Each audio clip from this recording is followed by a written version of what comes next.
Жоғары мәртебелі Си Цзиньпин мырза, ардақты досым, Қазақстанға қош келдіңіз.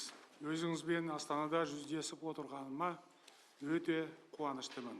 Елімізге жасаған сапарыңыз үшін сізге зор ризашылығымды білдіремін. Бұл сәтті пайдаланып, сізді кеше ғана болған туған күніңізбен шын жүректен құттықтаймын. Сіз қазақ жерінде қай кезде де аса қадірлі қонақсыз.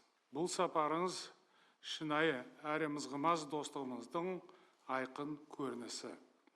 Қытай Халық Республикасы Қазақстанның тату көршісі, жақын досы және сенімді серіктесі. Сан қырлы Қазақ-Қытай ықпалдастығы сіздің жеке қолдауыңызбен мәңгі әрі жан-жақты стратегиялық әріптестік рухында және бұрын соңды болмаған қарқынмен дамып келе жатыр. Мұны ерекше ықыласпен атап өткім келеді. Ортақ тарихымызға мұқият үңілсек, елдеріміздің арасында ешқандай түйткілдер немесе тосқауылдар болмаған. Тек қана өзара достық пен ықпалдастық, түсіністік пен жылы лебіздер ғана басым болды. Қытай халқы қазақ халқына ешқандай зиян келтірген жоқ. Біз бірлескен күш-жігеріміздің арқасында көпке үлгі боларлық мемлекет аралық ынтымақтастық орнаттық. Өзара тығыз байланыстарымыз сан түрлі бағытта дамып жатыр. Екіжақты қарым-қатынасымыз жылдан жылға нығайып, жаңа алтын кезеңге қадам басты. Достық байланысымыз елдеріміздің тұрақты әлеуметтік экономикалық дамуына және халықтарымыздың әл-ақуатын жақсартуға зор септігін тигізіп отыр. Қазақстан Қытай Халық Республикасымен ынтымақтастығын жаңа белеске көтеруді көздейді. Бұл екі елдің де мүддесіне сай келеді. Уважаемый господин председатель, для меня весьма символично и почетно принимать вас с визитом в нашей стране, который совпал с празднованием вашего дня рождения.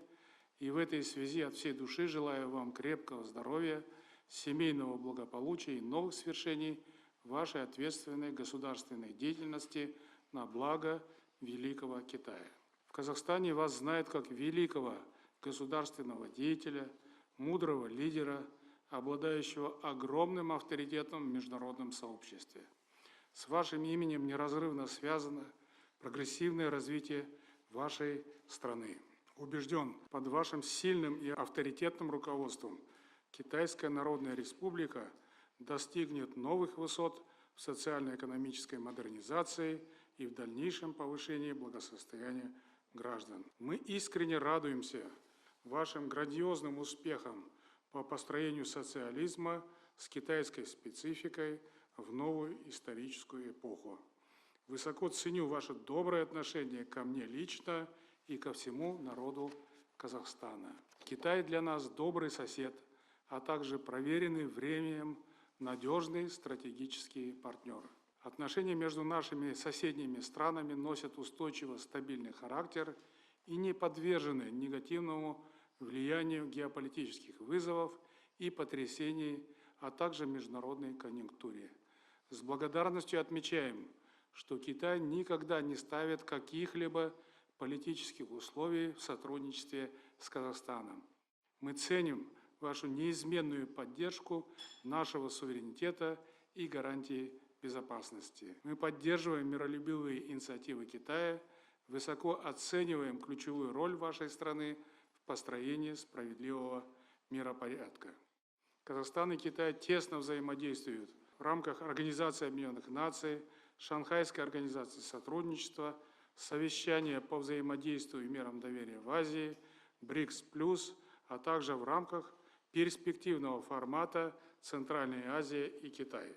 С большим удовлетворением хочу отметить, что Китайская Народная Республика является самым крупным внешнеторговым и экономическим партнером Казахстана.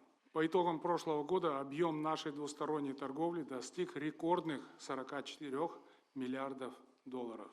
И хотел бы также отметить, что существенно укрепились наши культурно-гуманитарные связи. Открылись культурные центры, мастерские Лубань, филиалы китайских вузов и совместные научно-технические центры. и мы будем поддерживать деятельность центров Конфуция. Текущий год проходит под эгидой Года туризма Китая в Казахстане, что, безусловно, будет способствовать дальнейшему укреплению взаимного доверия и углублению нашего сотрудничества. Уважаемый президент Токаев, мой дорогой друг, мне очень приятно вновь посетить красивую Астану, принять участие во втором саммите Китай-Центральной Азии. Под вашим руководством Казахстан встал на путь национального возрождения в соответствии с реалией в стране, постоянно добивается новых успехов в своем развитии. Как добрый сосед и стратегический партнер, мы искренне восхищаемся и радуемся за вас. Отношения между Китаем и Казахстаном выдержали испытанием переменчивой мировой ситуации, постоянно сохранять высокую динамику роста. Это стало возможным не только благодаря географической близости, многовековой дружбе, но и естественной востребованности совместного развития двух стран. В последние годы в результате наших совместных усилий сообщество единой судьбы Китая и Казахстана постоянно наполняется новым содержанием, обогащается плодотворной реализацией целого ряда социально-практических проектов сотрудничества, приносит значительно ощутимые пользы народам двух стран. Я готов вместе с вами неуклонно укреплять дружбу между Китаем и Казахстаном, рука об руку продвигать вперед многоплановое сотрудничество для того, чтобы устойчиво динамично растущие китайско-казахские отношения внесли все больше вклад в дело мира и развития в регионе и в мире в целом.